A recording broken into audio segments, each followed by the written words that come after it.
The woods look peaceful, but forest rangers know better. There are places that don't show up on any map, places where something watches, waits, and silences everything. These are their stories. I've worked as a ranger for over 12 years. You see all kinds of weird stuff out here. Campers who swear they saw Bigfoot, glowing mushrooms, voices at night.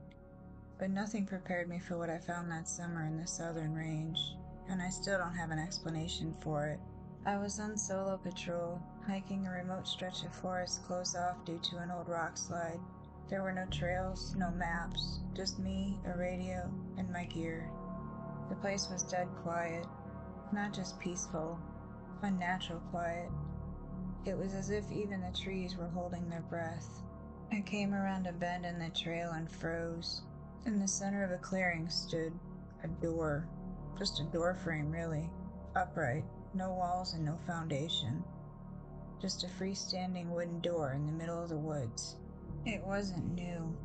The paint was chipped and the hinges were rusted and the wood was swollen from years of rain, but it stood perfectly straight, like someone had just installed it. Except there were no tracks, no signs anyone had been here at all. I walked a slow circle around it, checking for wires, stakes, maybe even a prank camera, but there was nothing.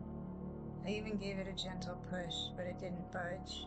It was solid and heavy, anchored to something that wasn't visible. That's when I made the mistake of opening the door. The forest on the other side was wrong. The trees didn't match. The light was off. It was like staring into a photograph from another season. I blinked, and suddenly the birds that had been silent started shrieking all around me. A gust of wind kicked up dust from the clearing, even though the air had been still a second ago.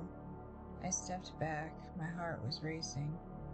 I radioed it in and described what I saw. My supervisor told me I was probably just looking at heat haze or an optical illusion. Take a few pictures, flag it, and move on, he said. But I didn't. I couldn't. I turned around to start back, and for a split second, I couldn't remember which way I came. The compass on my watch spun like it was confused. My GPS wouldn't load, and I swear the clearing looked bigger than when I arrived. Then came the low hum, like distant power lines buzzing just out of earshot. It wasn't coming from the forest. It was coming from the door. I backed up, but I couldn't stop staring through the frame. I don't remember walking away. I just remember blinking again, and I was 100 feet from the clearing, breathing hard like I'd been running. I turned back, and the door was gone. I went back the next morning with 2 other rangers. The GPS marked the exact spot, but there was nothing there. Not even the clearing, just thick, undisturbed woods. There was no trail, no break in the trees, or no sign I'd ever been there. I don't patrol that area anymore. Not by choice either. They shut it down for environmental reasons. But sometimes I still dream about that door, and every time something different is waiting on the other side. We'd had heavy storms all week. A small landslide wiped out part of an old trail up in the North Ridge. I was sent to flag it off and report any hazards. Pretty standard stuff. But when I got there, I didn't see a landslide. I saw a hole in the forest floor.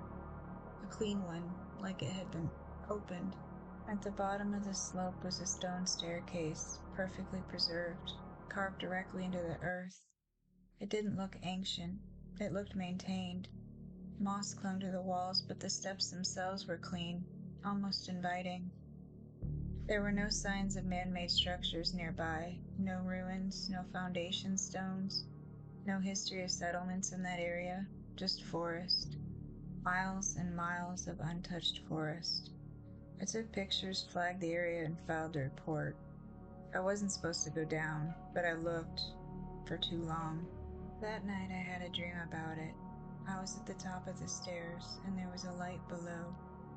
I remember feeling like if I could just get to the bottom, something would make sense. I woke up drenched in sweat. 2 days later I went back. I told myself I needed better photos. I stood over the stairs for nearly an hour.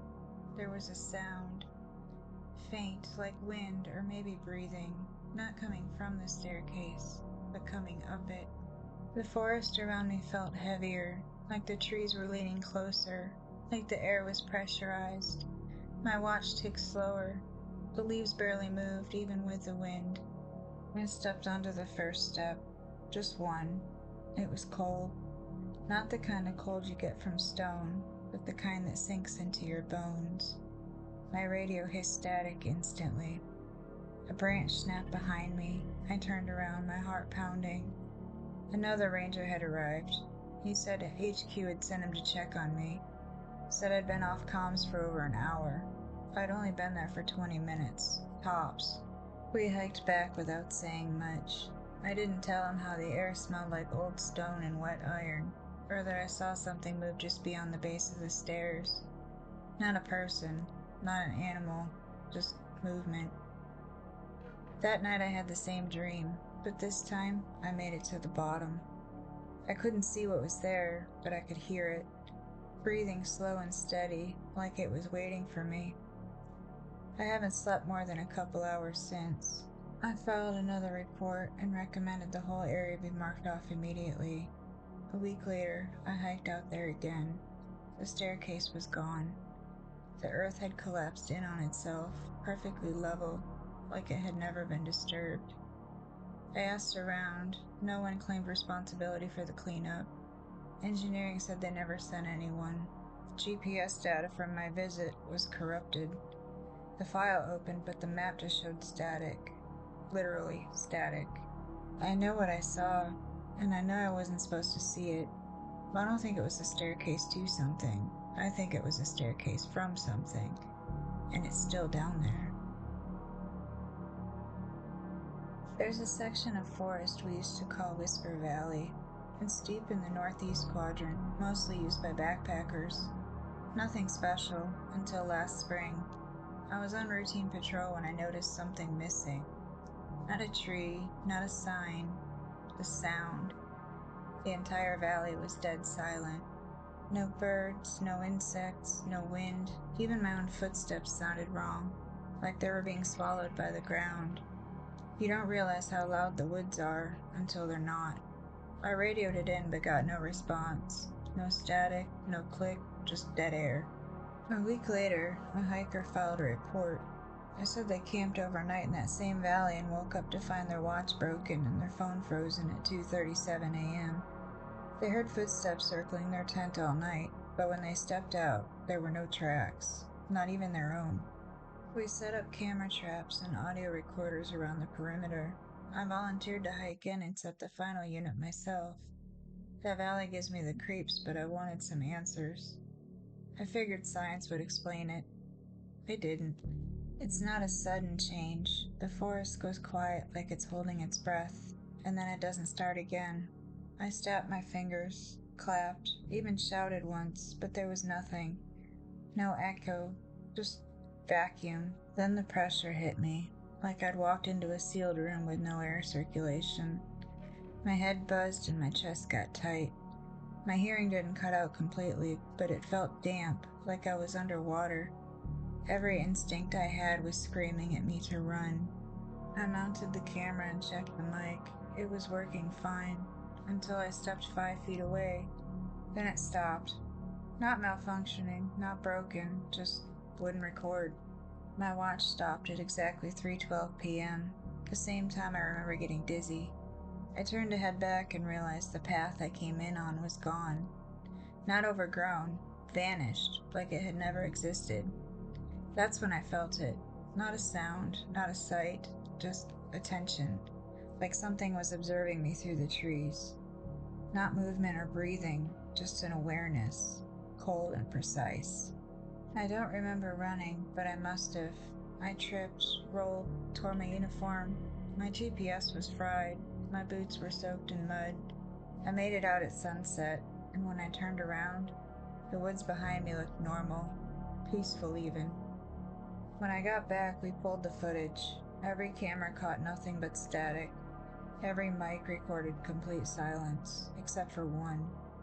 One recorder had a single audio spike. Just one breath. The valley was quietly marked as restricted, for safety. We don't patrol it anymore. But occasionally, hikers come back with strange stories. Frozen clocks, lost time, whispers with no one there. We don't log those reports anymore. We just file them in a drawer and forget. There are places in this world that weren't made for us. Places where sound doesn't belong. Where the forest isn't silent, it's listening. And it's deciding whether to let you leave.